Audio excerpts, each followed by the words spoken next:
दो चीज़ों का आमतौर पर अपने विश्वविद्यालय में भी, जहाँ मैं अध्यापक हूँ, महात्मा गांधी अंतर्राष्ट्रीय हिंदी विश्वविद्यालय, या एक ऐसी संस्था जिससे मेरा पिछले 10 वर्षों से संपर्क है, साल में कई बार जाना होता है, इंदिरा गांधी राष्ट्रीय कला केंद्र उसका नाम है। तो उसके जो अध्यक्ष हैं वो मेरे संपादक रह चुके हैं, राम बहादुर राय जी।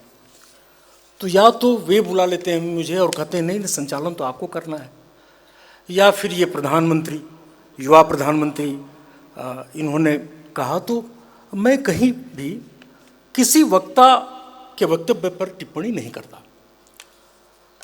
इसलिए नहीं करता क्योंकि भाई सब लोग सुन ही रहे हैं, विद्वत सभा सुन रही है, उस पर टिप्पणी क्या करनी है।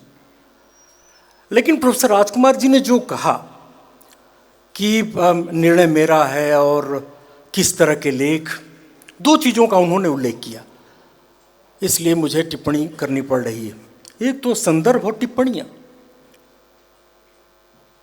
और जैसा कि मैंने पहले ही निवेदन किया था कि 1920 से नागरिक पिचाणी पत्रिका अपने को शोध पत्रिका के रूप में प्रचारित करने लगी।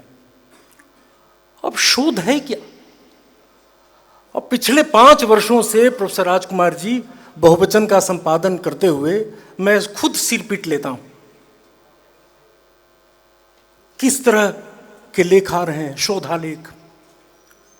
और एक खंड मैंने रखा है, चूंकि जाहिर है कि यूजीसी ने जब बना दिया कि नहीं, यूजीसी के लिस्टेड में ही छपना चाहिए, उसके बाद से देखिए गली गली से पत्रिकाएं छपने लगी। क्या सब शोध के नाम पर क्या छप रहा था, अभी भी छप रहा है। तो दो चीजें हैं, एक तो संदर्भ और टिप्पणी। क्या एक शोध के लिए इस विद्वत सभा के सामने मैं यह प्रश्न रखना चाहता हूं। आगामी सत्रों में प्रोफेसर शिव प्रकाश शुक्ल जी हैं, अवधेश प्रधान सर भी आएंगे। आप सारे लोग इस पर चर्चा कीजिए कि क्या किसी भी शोध पत्र में संदर्भ और टिप्पणियां आवश्यक हैं। अगर हैं तो एक आलोचना जो पत्रिका थी, और उसमें एक लेख छपा था पंडित परशुराम चतुर्वेदी का, आलोचना और अनुसंधान, 7 पृष्ठों का लेख, उसमें तो कोई संदर्भ नहीं। और आप जानते हैं कि 1903 से लेकर 1920 तक जब महावीर प्रसाद द्विवेदी सरस्वती का संपादन कर रहे थे, और उसमें उन्होंने कई ऐसी टिप्पणियां लिखी हैं, जैसे सरस्वती के जनवरी 1909 के अंक में उन्होंने एक लेख लिखा आर्यभट्ट, जिसने पाई का मान दिया। उन्होंने एक लेख लिखा और उस पर कोई संदर्भ नहीं है।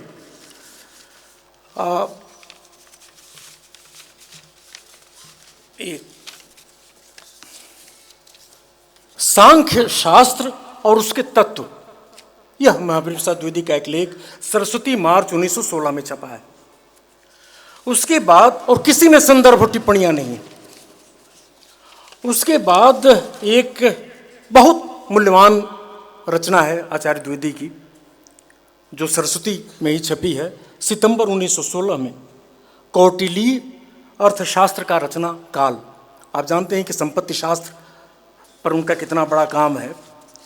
और उसके बाद वे, अब सोचिए, रचना काल, ये तो इसी में एक, भाई शोध क्या है, शोध विषय में तो सीधे जो रिसर्च का टॉपिक होता है वही शोध प्रश्न होता है, और रचना काल पर वे विचार करते हैं। तो क्या उन्हें, जिन आलेखों के शीर्षकों का मैंने उल्लेख किया है, क्या उन्हें शोध पत्र न माना जाए? इसके बाद मित्रों, आप जानते हैं कि विशाल भारत एक ऐसी मासिक पत्रिका थी जिसे मासिक पुस्तक भी कह सकते हैं, सरस्वती की तरह। तो उसमें 1931 में ब्रजेंद्र नाथ बनर्जी ने फरवरी में एक पंक्ति लिखी कि हिंदी का पहला अखबार उदंत मार्तंड है। और उसके बाद से हिंदी का पहला समाचार पत्र मार्च और अप्रैल, ब्रजेंद्र नाथ बनर्जी ने यह लेख लिखा। उसके ठीक पहले यह माना जाता था कि हिंदी का पहला अखबार बनारस अखबार। उन्होंने बताया कि नहीं, 30 मई 1826 को जो अखबार निकला वही ब्रजेंद्र नाथ बनर्जी। उसमें भी कोई संदर्भ और टिप्पणी नहीं है। इस पर मैं अलग से कल, यहाँ जो जनसंचार विभाग है, ज्ञान प्रकाश जी से बात हुई तो मैं विस्तार से कल अपनी बात रखूंगा वहाँ। तो क्या शोध पत्र किसे माना जाए, यह एक बड़ा, लेकिन राजकुमार जी ने एक तो और इसमें एक बात मैं जोड़ना चाहूँगा कि किस संदर्भ शैली को धृत किया जाए। हम भारतीय ज्ञान परंपरा की बात कर रहे हैं और मान लीजिए कि अगर वेदांक जो कल्याण का अंक है उसी पर आधारित हमको शोध करना है, उसका विश्लेषण करना है, उसकी पद्धति क्या होगी। इस पूरी पत्रिका बहुत शानदार पत्रिका निकली है और मैं आपसे आग्रह करूंगा कि आप लोग बहुवचन का एक अंक मैंने निकाला है पंडित विद्यानिवास मिश्र पर, वह भी देखें, वह भी यहाँ उपलब्ध होगा। तो मैं तो एपीए शैली का इस्तेमाल करता हूँ क्योंकि मेरे अभी भी मैं मानता हूँ गिरीश्वर मिश्र हमारे जो कुलपति थे, उनके चरणों में बैठकर, उनके सानिध्य में, उनके साहचर्य में थोड़ा बहुत मैंने शोध प्रविधि का अध्ययन किया है। तो जो भाई नागरिक पंचाणी पत्रिका में किस शोध, जो संदर्भ की कौन सी शैली होगी, क्या एपीए शैली होगी, एमएलए होगी, वैंकूवर होगी, हार्वर्ड होगी, इस पर भी विचार करना चाहिए।